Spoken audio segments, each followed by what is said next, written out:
O que é o Tribunal de Cristo na Bíblia? Quando falamos sobre o Tribunal de Cristo, entramos num tema que desperta curiosidade e ao mesmo tempo reverência. Esse julgamento é mencionado especificamente nas cartas do apóstolo Paulo e diz respeito aos crentes, aqueles que depositaram sua fé em Jesus Cristo como Senhor e Salvador. A expressão Tribunal de Cristo aparece em 2 Coríntios capítulo 5, verso 10, onde Paulo afirma: porque todos devemos comparecer perante o Tribunal de Cristo, para que cada um receba segundo o que tiver feito por meio do corpo, ou bem ou mal. Em outras passagens, como Romanos capítulo 14, versos 10 ao 12 e 1 Coríntios capítulo 3, verso 10 ao 15, fica evidente que os cristãos comparecerão diante de Cristo para prestarem contas do que fizeram com os dons, oportunidades e recursos que Deus lhes confiou. Ao longo deste vídeo, examinaremos as passagens bíblicas que fundamentam esse ensino.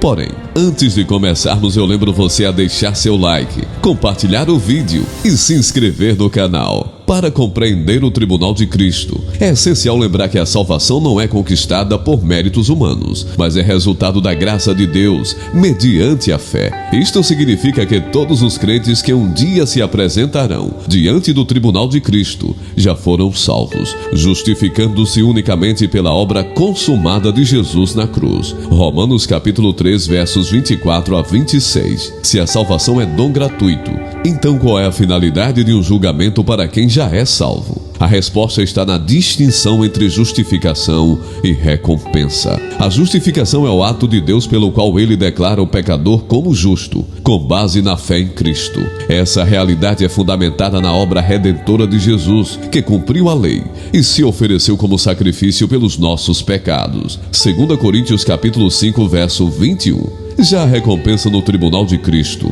está relacionada às obras que cada crente pratica depois de ter sido salvo. Não se trata de julgar se a pessoa será condenada ou não ao inferno, mas de avaliar sua fidelidade, seu serviço e sua obediência no contexto do reino de Deus. 1 Coríntios capítulo 3, versos 13 a 15. Nesse sentido, o Tribunal de Cristo é uma expressão de justiça divina, aliada à graça. É a oportunidade de mostrar como vivemos nossa vida cristã, em resposta à salvação que recebemos. Cada crente ao longo da vida recebe dons espirituais. Romanos capítulo 12, versos 6 a 8. Recursos materiais e oportunidades de agir em prol do reino. Tudo isso não é nosso, mas sim confiado por Deus, que nos considera mordomos. Assim, o que estará em foco no Tribunal de Cristo é a maneira como administramos esses dons e como refletimos o caráter de Jesus em nossas ações cotidianas. Há pelo menos 3 passagens que merecem destaque ao se estudar o Tribunal de Cristo. A primeira é 2 Coríntios capítulo 5, verso 10. Porque todos devemos comparecer perante o Tribunal de Cristo, para que cada um receba segundo o que tiver feito por meio do corpo, ou bem ou mal. Esse versículo deixa claro que todos os crentes estarão envolvidos. Não há exceção. Observa-se também a individualidade do julgamento. Cada um responderá por suas próprias obras. A segunda passagem está em Romanos capítulo 14, verso 10 ao 12, na qual Paulo corrige alguns irmãos quanto ao hábito de julgar uns aos outros. Ele afirma: pois todos havemos de comparecer ante o tribunal de Deus. Assim, pois, cada um de nós dará contas de si mesmo a Deus. Aqui o foco é a responsabilidade pessoal. O apóstolo destaca que não cabe a nós julgar a fé ou as motivações do outro, pois o verdadeiro juiz é Cristo. A terceira passagem de grande relevância se encontra em 1 Coríntios capítulo 3, versos 10 a 15. Nesse contexto, Paulo compara a vida do Cristo a uma construção. Ele diz que Jesus é o fundamento e cada um de nós edifica sobre ele alicerce com diferentes materiais: ouro, prata, pedras preciosas, madeira, feno, palha. No dia de Cristo, o fogo provará a qualidade da obra de cada um.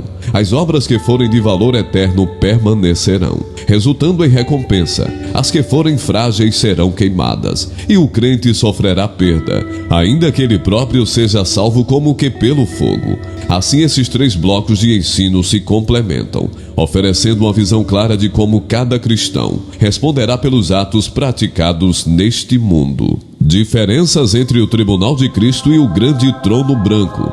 É importante distinguir o Tribunal de Cristo do julgamento diante do Grande Trono Branco, descrito em Apocalipse capítulo 20, verso 11 ao 15. Nesse julgamento do Apocalipse, os infiéis são julgados segundo suas obras, e aqueles cujos nomes não se encontram escritos no livro da vida são lançados no lago de fogo. Apocalipse capítulo 20, verso 15. Trata-se, portanto, de um julgamento de condenação eterna para os que rejeitaram a oferta de salvação em Cristo. Já o Tribunal de Cristo, por outro lado, não é para decidir sobre condenação ou absolvição do crente, pois o sangue de Jesus já pagou a nossa dívida. Em Romanos capítulo 8, verso 1, Paulo declara que agora nenhuma condenação há para os que estão em Cristo Jesus. Logo, o Tribunal de Cristo está relacionado à avaliação das obras dos salvos, não à questão da salvação.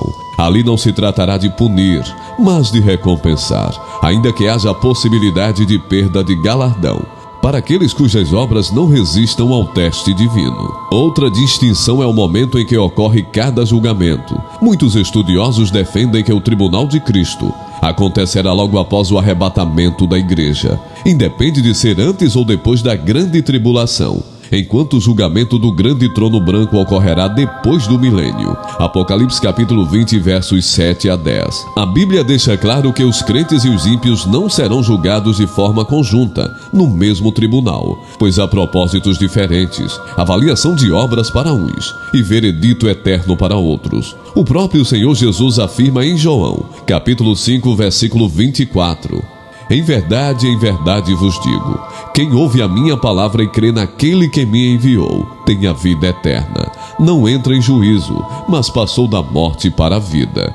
Portanto, ao estudar esse tema, é crucial evitar conclusões que possam gerar temor indevido nos crentes ou subestimar a gravidade do julgamento final para os descrentes. O papel das obras. Uma pergunta que surge é: se somos salvos pela fé, por que Deus se importa tanto com nossas obras? A resposta bíblica é que as obras não são a causa da nossa salvação, mas a evidência dela. Tiago capítulo 2, verso 17 afirma que a fé, se não tiver obras, é morta em si mesma. Isso significa que a fé verdadeira sempre se manifesta de forma prática, em ações que glorificam a Deus e servem ao próximo. As boas obras são fruto de uma vida transformada pelo Espírito Santo, demonstrando a realidade de um coração que foi regenerado.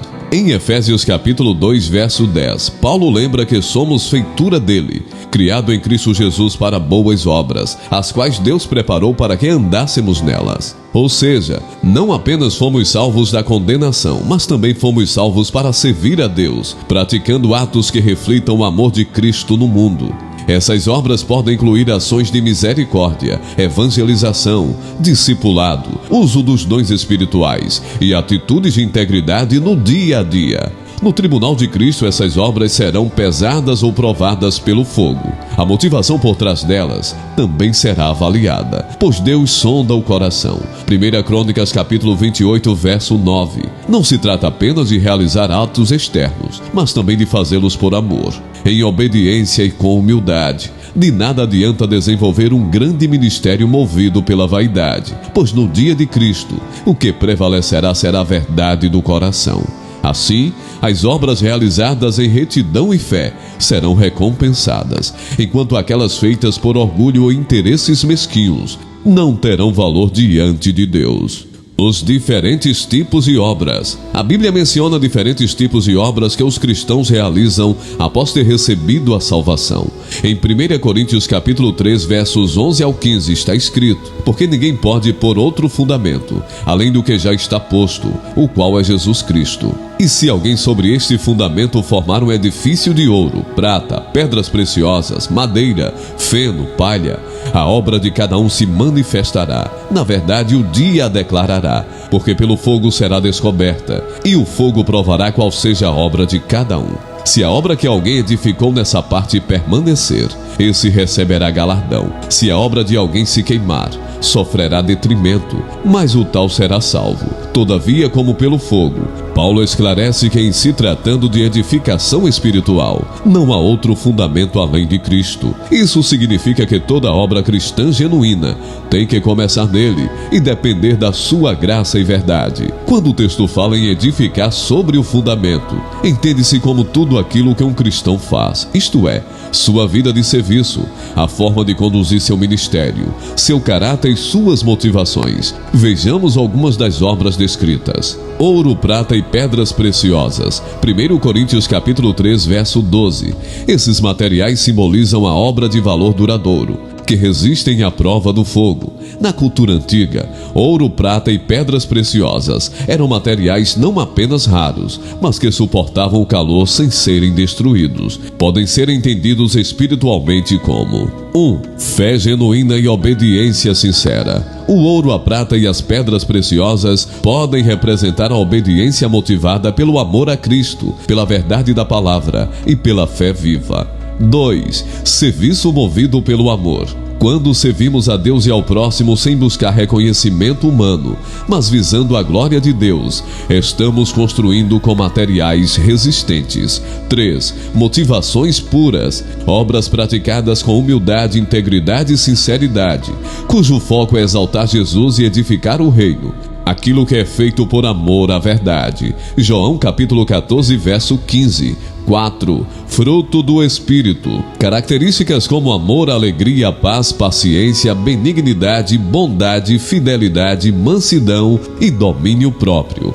Gálatas capítulo 5, versos 22 e 23. Dão consistência ao nosso serviço. Madeira, feno e palha. Por outro lado, madeira, feno e palha são materiais comuns, facilmente encontrados e que se queimam rapidamente. Eles representam o que é de valor transitório ou superficial na obra cristã. Possíveis aplicações incluem: 1. Serviço movido por interesses pessoais. Quando há motivação de vanglória, inveja ou desejo de poder, aparentemente pode até construir algo vistoso, mas não resiste à avaliação divina. 2. Práticas sem essência espiritual. Atividades religiosas apenas externas, sem verdadeiro compromisso de coração. Podem até parecer grandes realizações à vista humana, mas são vazias de transformação real.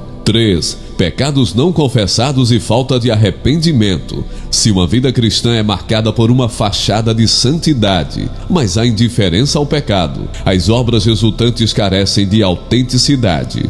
4. Falta de amor e misericórdia. As ações ou ministérios manifestos por mero formalismo, sem o amor que Deus requer. 1 Coríntios capítulo 13, versos 1 a 3. Em resumo, a madeira, o feno e a palha apontam para obras carnais, desprovidas de valor eterno e que não se sustentam diante de Deus. Os tipos de recompensa no céu. A palavra de Deus menciona diferentes tipos de coroas ou galardões que o cristão pode receber. Algumas passagens-chave incluem 1 Coríntios capítulo 9, verso 24 ao 27, onde Paulo fala da coroa incorruptível, dada àqueles que se disciplinam no serviço do Senhor. Em 2 Timóteo capítulo 4, verso 8, há a coroa da justiça, reservada aos que amam a vinda de Cristo. Tiago capítulo 1, verso 12 e Apocalipse capítulo 2, verso 10 mencionam a coroa da vida, dada aos que perseveram sob provações e tribulações. Já 1 Pedro capítulo 5, verso 4 fala da coroa da glória, especialmente atribuída aos presbíteros, que cuidam fielmente do rebanho de Deus. É importante salientar que todas essas coroas não são troféus para a vanglória pessoal, mas expressão da aprovação divina. Elas simbolizam o reconhecimento de Deus pelo modo como o crente viveu, amou e serviu. Algumas linhas teológicas indicam que essas coroas podem ser literais ou figuradas. Em ambos os casos, o propósito é ressaltar a alegria e a honra que Deus concede aos seus filhos fiéis. Também é válido lembrar que a maior recompensa é a própria presença de Cristo. Apocalipse capítulo 22, verso 4, afirma que veremos o seu rosto, e isso ultrapassa qualquer bem terreno. A Bíblia não detalha exaustivamente como serão as recompensas no céu, mas deixa claro que haverá níveis de honra e responsabilidade. Mateus capítulo 25, versos 21 e 23. Lucas capítulo 19, versos 17 e 19. Ainda que não entendamos todos os pormenores, sabemos que Deus é justo e bondoso e que recompensará cada um de acordo com suas obras, realizadas em Cristo, sem jamais anular a verdade de que tudo provém da sua graça. Por que o tribunal de Cristo é tão importante? A doutrina do tribunal de Cristo nos chama a valorizar o nosso tempo e as oportunidades que Deus nos concede. Tiago capítulo 4 diz que a nossa vida é como vapor, que aparece por um pouco e logo se desvanece. Diante disso, a forma como investimos nossa energia, recursos e habilidades deve ser encarada com seriedade. Podemos refletir: quais são nossas prioridades? Estamos aplicando nosso tempo em coisas que têm valor eterno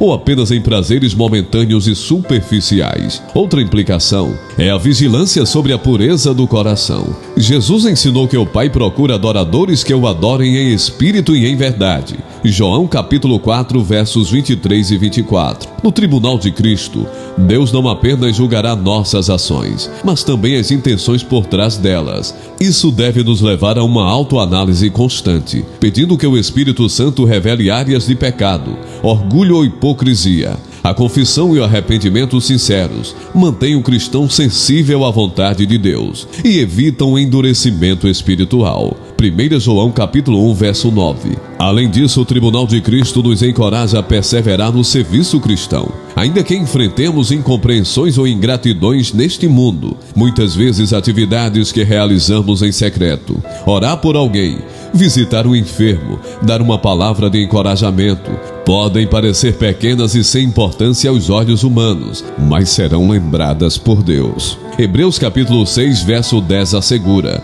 porque Deus não é injusto para se esquecer da vossa obra e do trabalho do amor que para com o seu nome mostrastes. Com isso em mente, podemos servir com alegria, sabendo que nosso trabalho no Senhor não é vão. 1 Coríntios capítulo 15, verso 58. Conclusão: diante de toda a teologia acerca do tribunal de Cristo, é possível que surjam em nós tanto esperança quanto temor. Esperança porque sabemos que Deus é justo, conhece nossas lutas e promete galardoar aqueles que lhe são fiéis. Temor, no sentido de reverência, pois entendemos que nossa vida não pertence a nós mesmos, mas pertence a Cristo, que pagou alto preço por nossa redenção. 1 Coríntios capítulo 6, verso 20. Esse equilíbrio entre confiança e seriedade é saudável para a vida cristã.